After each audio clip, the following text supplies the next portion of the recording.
The Queen's Gambit. Declined. Chapter 1. A Modern Solution. I should have known something was terribly wrong when my grandson kept snickering at his phone during Sunday dinner. "Grandma," Tyler said, barely containing his laughter. "You're getting a lot of matches." "Matches?" I looked up from my roast chicken. "What are you talking about?" He turned his phone around, and there on the screen was a photograph of my Cocker Spaniel, Biscuit, looking particularly dignified in his red bandana. Below it, apparently, was my dating profile. "Tyler James Morrison, what have you done? I made you a Tinder account."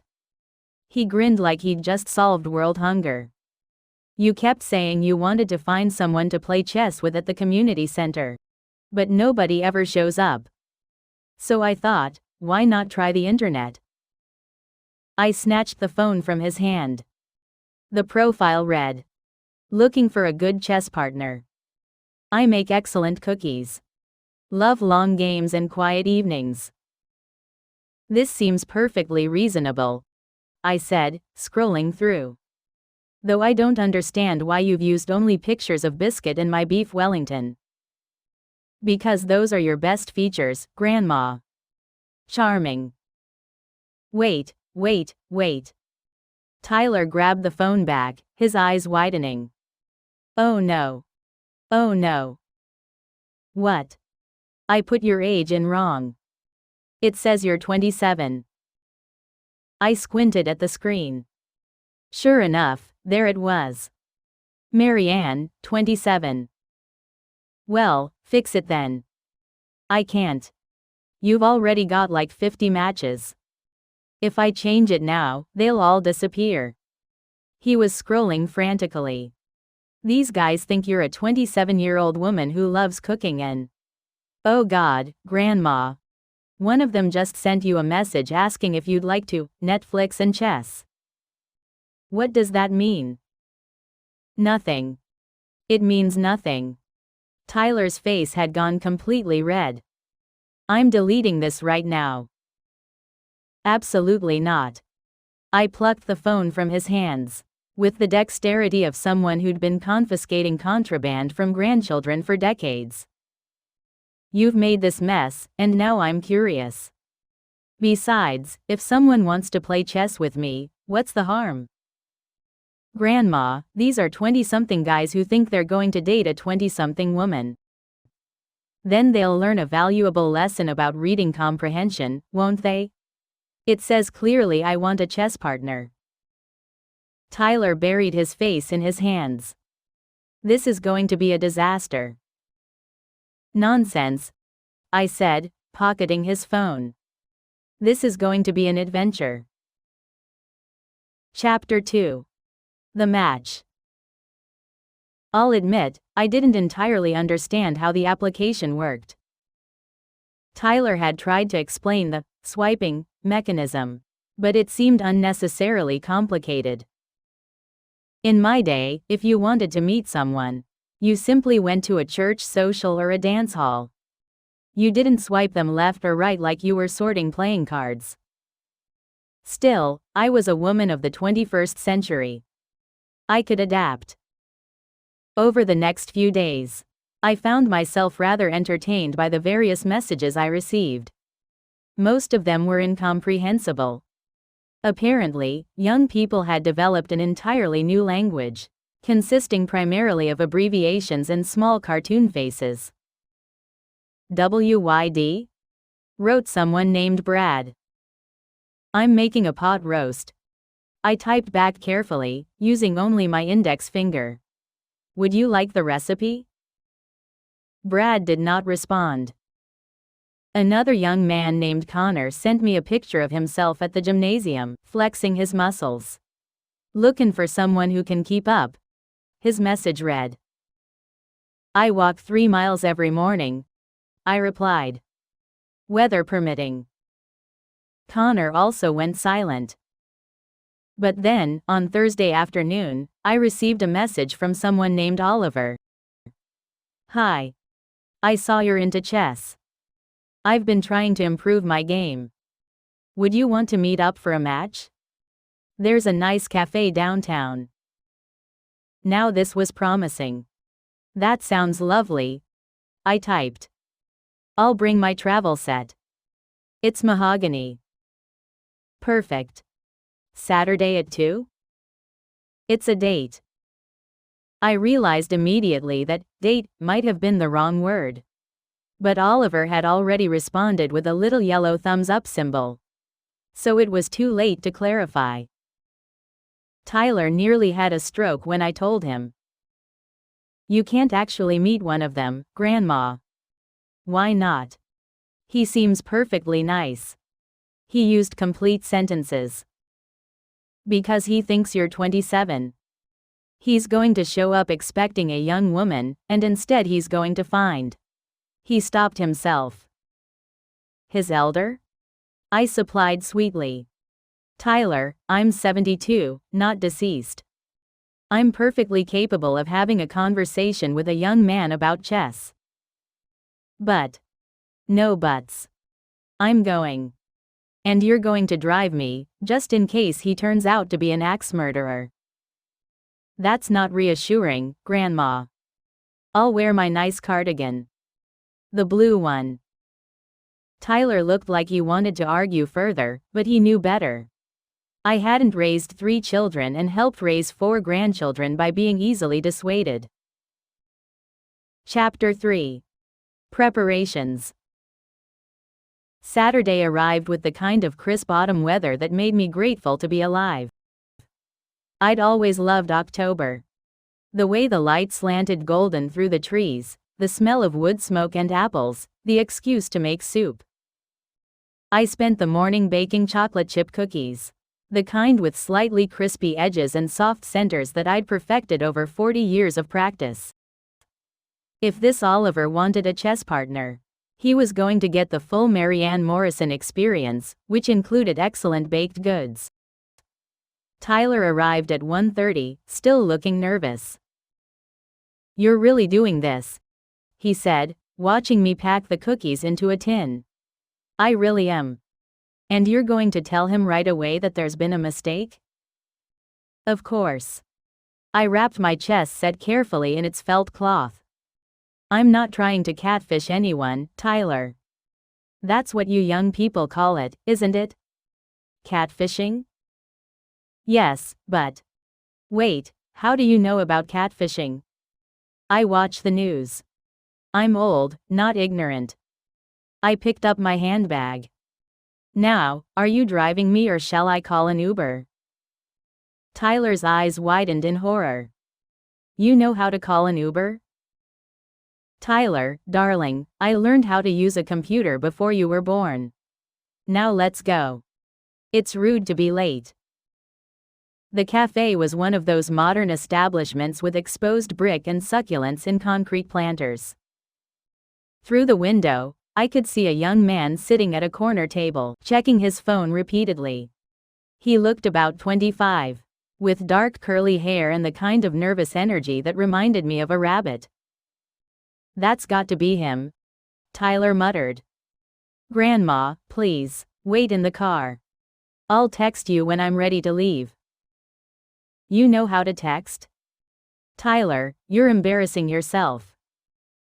I left him sputtering in the driver's seat and made my way into the cafe.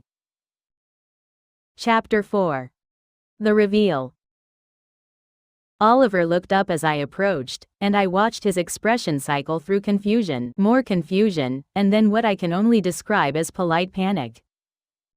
Hello, I said brightly. You must be Oliver. I'm Marianne. He stood up so quickly he nearly knocked over his chair. You. But. There's been a bit of a mix-up with my profile, I said, setting down my chess set and cookie tin. My grandson created it and accidentally entered my age as 27 instead of 72. I do apologize for the confusion. Oliver's mouth opened and closed like a fish. His face had gone quite red. I completely understand if you'd like to leave, I continued. I really am just looking for a chess partner. My husband passed 5 years ago. He was a master player. And I've been rather lonely for a good game. But if this is too awkward, I won't be offended. For a long moment, Oliver just stared at me. Then, slowly, his expression shifted from panic to something like wonder. You're 72? Yes. And you really just want to play chess? That's what the profile said, didn't it? He laughed. A genuine, slightly hysterical laugh. I thought that was, like, a euphemism or something. A euphemism for what?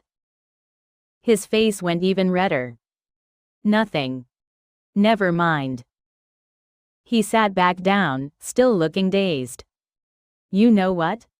This is the weirdest thing that's ever happened to me. But I drove 40 minutes to get here, and I really do want to get better at chess. So, why not? I smiled and took the seat across from him. Wonderful. Do you prefer white or black? You can have white. I began setting up the pieces. Would you like a cookie? They're fresh. Oliver took one, bit into it, and his eyes widened. Oh my God. This is incredible. Family recipe. My mother made them, and her mother before her. I moved my pawn to e4. Now then, let's see what you've got. Chapter 5. The Game. Oliver was not a terrible player, though he had some bad habits. He moved too quickly, didn't think more than 2 moves ahead, and had a tendency to sacrifice pieces without proper compensation. Slow down, I said after he'd blundered away his knight. Chess isn't a race. Sorry. He frowned at the board. I usually play online. 5-minute games. 5 minutes. I was scandalized. That's not chess, that's speed dating for bishops. He laughed at that, seeming to relax a bit. How long have you been playing? Since I was 6. My father taught me. I captured his wayward knight with my bishop. We used to play every evening after dinner.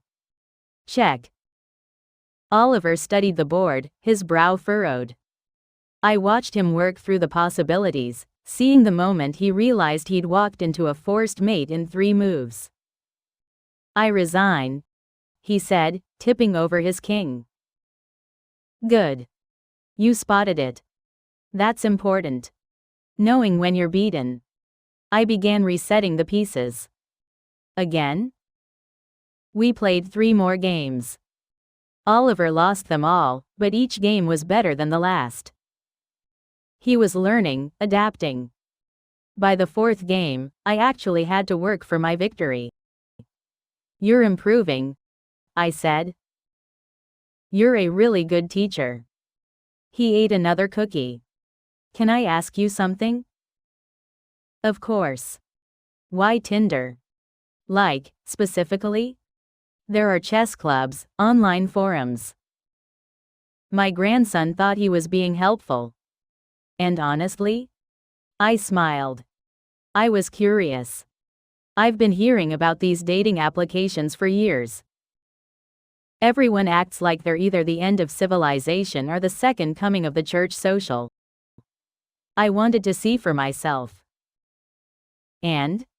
The interface is confusing, the abbreviations are incomprehensible, and entirely too many young men seem to think women want unsolicited photographs of their abdominal muscles. Oliver nearly choked on his coffee. Yeah, that sounds about right. But, I continued, I did meet you. And you seem like a perfectly nice young man who needs to work on his endgame. Fair assessment. He glanced at his phone. It's already 4:30. I should probably. Of course. I began packing up the pieces. Thank you for being such a good sport about all this, Oliver, He paused, then said quickly, "Would you want to do this again? Like, actually? I really do want to improve, and honestly, you're the most interesting person I've matched with on Tinder ever." That's a low bar, from what I've seen of your competition. Please? I considered him. He had kind eyes and a genuine smile, and he hadn't run screaming when he'd realized the truth. That showed character. Same time next week? I offered. His face lit up. Yes. Perfect. I'll actually study some openings this time. Good. And Oliver? Delete that profile. Find a nice girl your own age. He laughed. Yes, ma'am. Chapter 6. An arrangement. Tyler was waiting in the car, scrolling through his phone with the focused intensity of someone trying not to have a panic attack.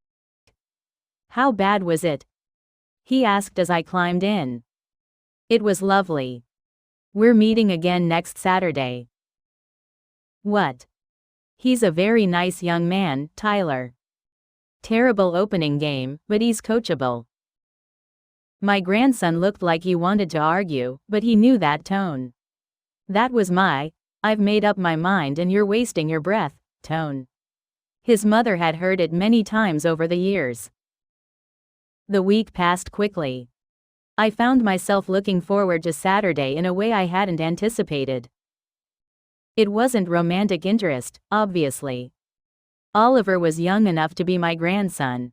And besides, I'd had my great love with Harold. No, this was something different. It was nice to feel useful again, to have someone who wanted to learn what I had to teach. On Wednesday, Oliver sent me a message. Quick question. What's your favorite tea? Earl Grey. I typed back. Why? No reason. Smile. The smiley face was unnecessary, but I appreciated the sentiment. Saturday arrived, and this time Oliver was already at the cafe when I walked in. He'd secured our same corner table, and there was a pot of tea steaming between 2 cups. Earl Grey, he announced proudly. I asked the barista. They had to special order it. You didn't have to do that. You brought cookies. I brought tea. We're even. He grinned. Plus, I need you in a good mood when I destroy you with my new Sicilian defense. Your Sicilian defense, I said, sitting down and pouring tea, is going to crumble like a house of cards in a windstorm. But I appreciate the confidence. He did, in fact, try a Sicilian defense. It lasted 11 moves before I dismantled it completely. Okay. Oliver said, staring at the wreckage of his position. I see the problem. Do you? I memorized the moves, but I didn't understand the ideas behind them. Excellent. You're learning. I reset the board. Chess isn't about memorization, it's about understanding patterns and principles. Let me show you.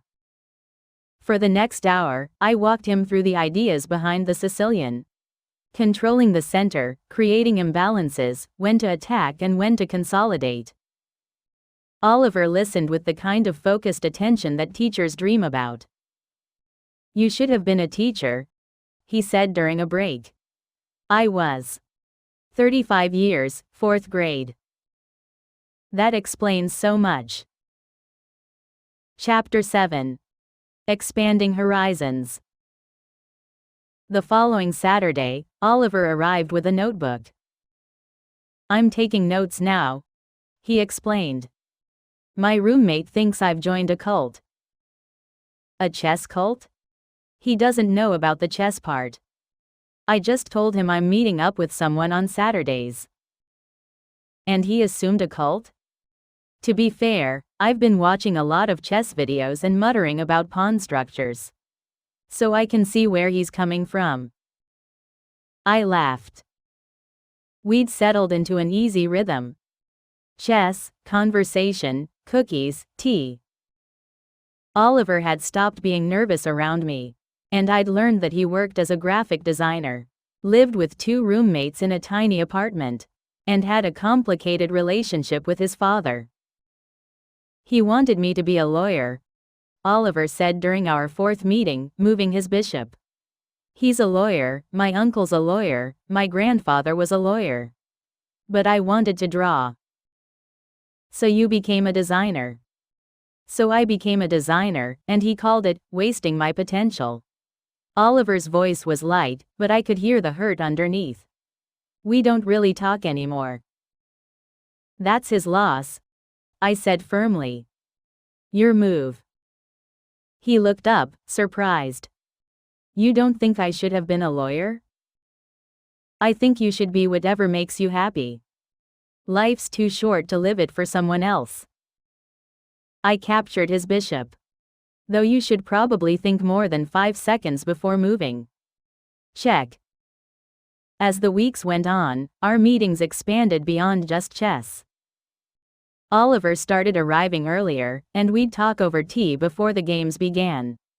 He told me about his work, his friends, his failed attempts at dating. I told him about Harold, about teaching, about what it was like watching the world change for 72 years. Weren't you scared? He asked once. During the Cold War, or 9/11, or the financial crisis. Terrified, I admitted. But being scared doesn't stop time from moving forward. You do what you can, take care of the people around you, and keep going. That's very stoic of you.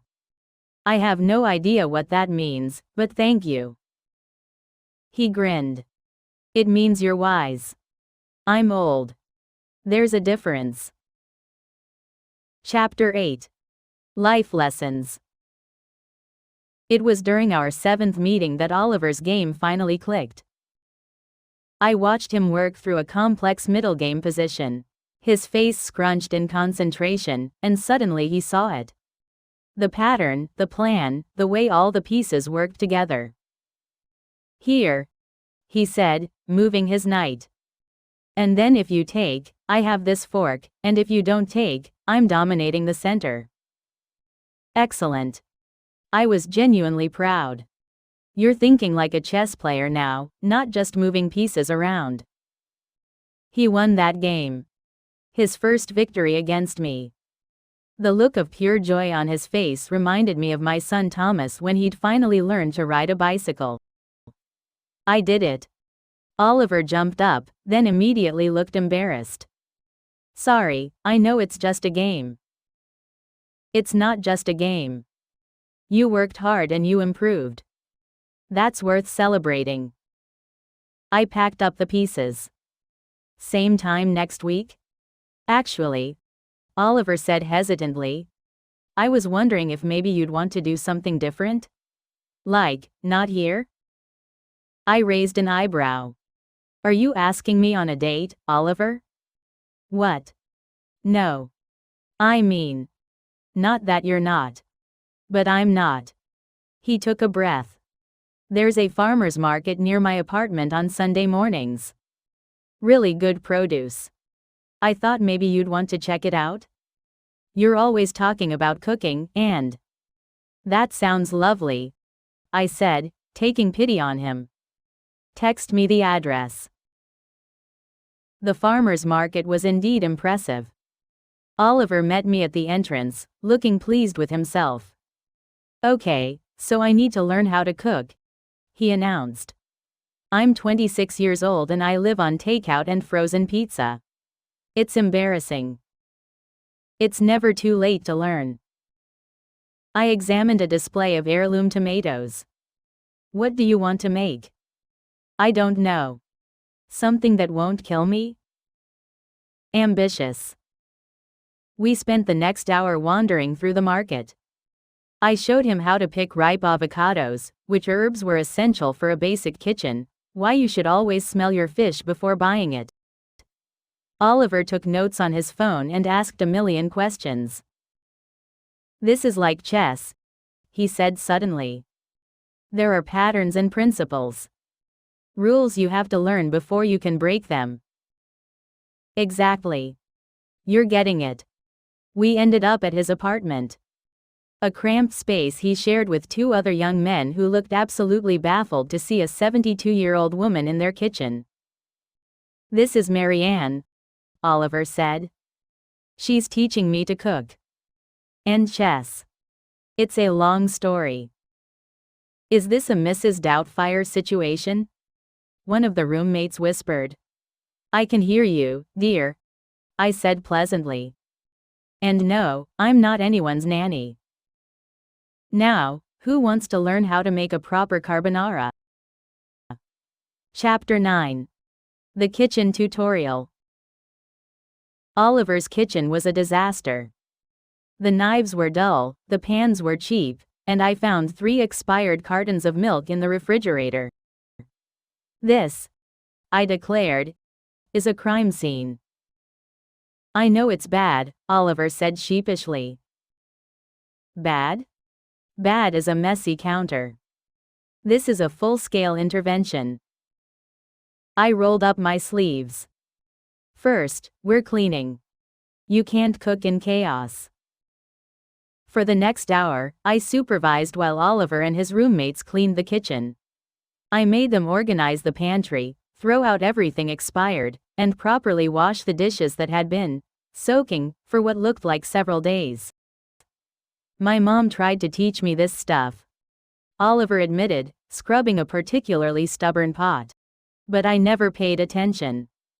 I thought I'd just figure it out." "And how's that working for you?" "I had cereal for dinner last night. Out of a coffee mug, because all the bowls were dirty." Tragic. Once the kitchen was clean, I taught them how to make a proper carbonara. The real Italian way, with just eggs, cheese, guanciale, and pasta. I showed Oliver how to separate eggs properly, how to tell when pasta was truly al dente, how to create a silky sauce without scrambling the eggs. "The key," I explained, "is taking the pan off the heat before you add the eggs. The residual heat is enough." Oliver watched intently, phone out, recording everything. "This is better than cooking shows. You should have a YouTube channel." "Absolutely not. I barely understand this phone my grandson gave me." When the carbonara was done, we all sat down at their rickety table to eat. Oliver took his first bite and his eyes widened. "This is incredible. I made this?" "You did indeed. Can you teach me more?" "I suppose I could be persuaded." Chapter 10. A New Rhythm. Sunday cooking lessons became part of our routine. Oliver would meet me at the farmer's market, we'd shop together, and then I'd come to his apartment and teach him a new dish. Sometimes his roommates joined, sometimes it was just the two of us. I taught him how to roast a chicken. The secret is butter under the skin. How to make a proper soup stock. Never throw away vegetable scraps. And how to bake bread. It's just flour, water, yeast, and time. Why didn't anyone teach me this stuff? Oliver asked once, kneading dough. Someone probably tried. You just weren't ready to listen. Fair. Our Saturday chess games continued too. Oliver had improved dramatically. He still lost more than he won, but the games were competitive now. He'd started studying seriously, reading books, watching tutorials. "I think I'm obsessed," he admitted. "I play online before bed. I do tactics puzzles on my lunch break." "Is this how you felt when you learned?" Worse. I was 6 and had no self-control. My mother had to hide the chess set so I'd do my homework. Your mom sounds cool. She was. You'd have liked her. One Saturday in November, Oliver arrived looking troubled. We played our first game in unusual silence. "What's wrong?" I asked after I'd won. My dad called yesterday. First time in 8 months. Oliver wasn't looking at me. He wants to have dinner. Says he wants to talk about my future. And you don't want to go. I don't know what I want.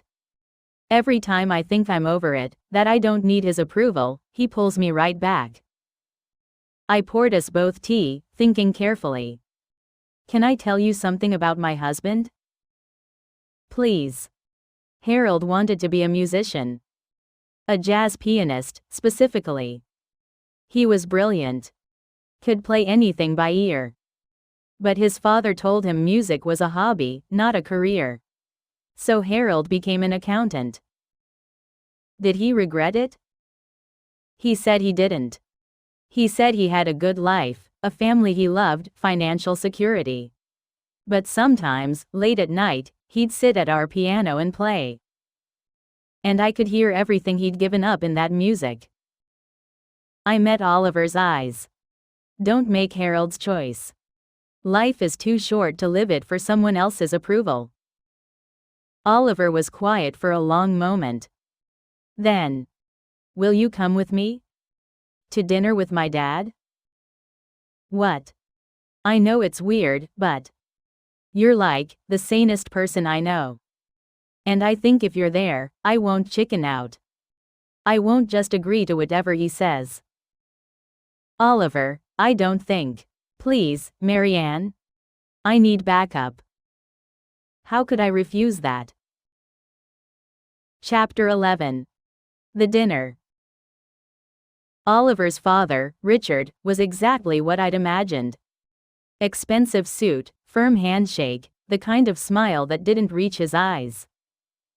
We met at a steakhouse downtown, all dark wood and leather. Dad, this is Marianne Morrison. She's a friend. Richard's confusion was palpable. A friend? A chess coach and cooking teacher, I said, shaking his hand. Lovely to meet you, Richard. We sat. Richard ordered wine without consulting us, then launched into what was clearly a prepared speech about Oliver's career prospects, wasted potential, and the law firm that still had an opening for him. I let him talk, watching Oliver's shoulders hunch lower and lower. Finally, Richard turned to me. You're a teacher, Mrs. Morrison? Perhaps you can talk some sense into him. Tell him that graphic design is a dead-end career. Actually, I said pleasantly, I was going to tell you that your son is one of the most dedicated students I've ever had. He works hard, thinks critically, and isn't afraid to fail in order to improve. Those are the qualities of success in any field. Richard blinked. I'm sorry? Oliver tells me you're a lawyer. That's wonderful. I'm sure it suits you. But it doesn't suit everyone, and it certainly doesn't suit your son. I sipped my wine. He's happy. He's thriving. And frankly, that's more than most people can say. With all due respect, Mrs. Morrison, I'm 72 years old, Richard. I've raised 3 children, taught hundreds of students, and buried a husband. I've earned the right to speak plainly. I set down my glass. You're so busy being disappointed that Oliver isn't you that you've failed to see who he actually is. And that's a shame, because he's rather wonderful. Oliver was staring at me like I'd just slayed a dragon. Richard's face had gone red. I don't think you understand. I understand perfectly. You're afraid. Afraid that if Oliver chooses a different path than you, it means your path wasn't the only right one. But here's the thing about paths, Richard. There are millions of them, and only a fool thinks his is the only one worth taking. The dinner ended shortly after that. Richard made an excuse about an early meeting and left. Oliver and I sat in silence for a moment. That, Oliver finally said, was the most badass thing I've ever witnessed. Language. Sorry. But seriously. Thank you. I meant every word. He smiled, and it was the first genuine smile I'd seen from him all evening. I know you did. That's why it meant so much. Chapter 12. The Lesson. Winter arrived, bringing with it shorter days and the kind of cold that settled into your bones. Oliver started bringing an extra scarf for me to our Saturday meetings. You're going to catch pneumonia, he fussed, wrapping it around my neck. I've survived 72 winters. I think I can handle one more. Just humor me, okay? Our friendship had deepened in ways I hadn't expected. Oliver called me when he had good news. A new client, a successful chess tournament, a perfectly risen loaf of bread. I called him when I needed help with technology or just wanted to complain about something Tyler had done. You've become my fourth grandson, I told him once.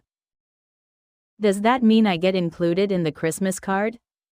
Don't push your luck. One Saturday in December, Oliver arrived looking nervous. So, he said, not quite meeting my eyes. I've been seeing someone. Oh? Her name is Emma. She works at the bookstore near my apartment. We've been on 3 dates. That's wonderful, Oliver. Yeah.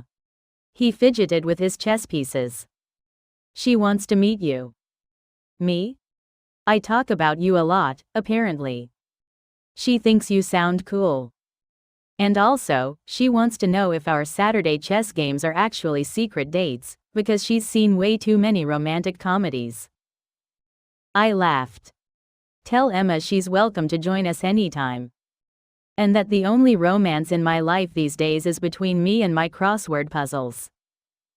Emma joined us the following week. A bright, funny young woman who worked in the children's section of the bookstore and had opinions about everything. She watched Oliver and me play chess, asked intelligent questions, and ate 3 of my cookies. Okay, these are dangerous, she said. Oliver warned me, but I didn't believe him. The secret is brown butter. Of course it is. Everything good involves brown butter. I liked her immediately. As they were leaving, Emma hugged me. Thank you, she whispered. For what? For helping him find himself. He's different since he met you. Better. He was always good. He just needed someone to remind him. Chapter 13. Full Circle.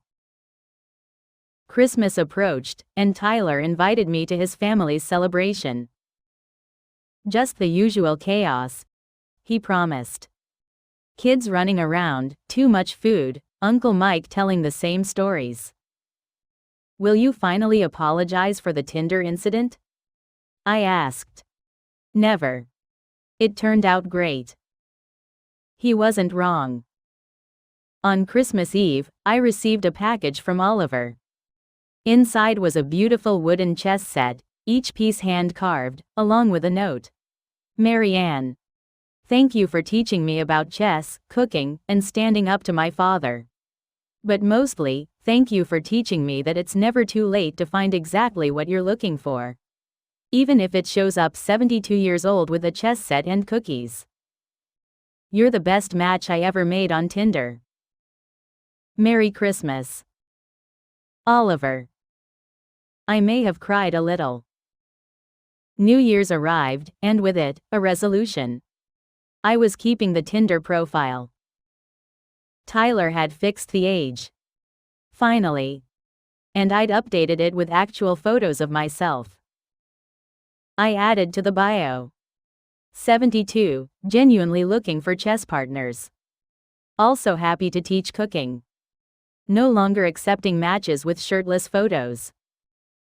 You're really doing this? Tyler asked. Why not? The world is full of people who need someone to teach them things. And I have plenty left to teach. Oliver and I still meet every Saturday for chess. He beats me now, about half the time, but I make him work for every victory. Emma joins us most weeks, and she's learning too. Turns out she has a natural talent for tactics. Last month, Oliver's father reached out. Not to apologize, exactly, but to ask if they could have coffee. Just the two of them. Oliver said yes. Whatever happens, I told him, you'll handle it. You're not that nervous kid who showed up at the cafe anymore. No. Oliver agreed. Now I'm a nervous adult with excellent carbonara skills. Progress. As for me, I've matched with 3 new chess enthusiasts on Tinder, all age appropriate this time. One is a retired postal worker who plays the Sicilian defense. One is a grandmother of 6 who learned chess from her father in Vietnam.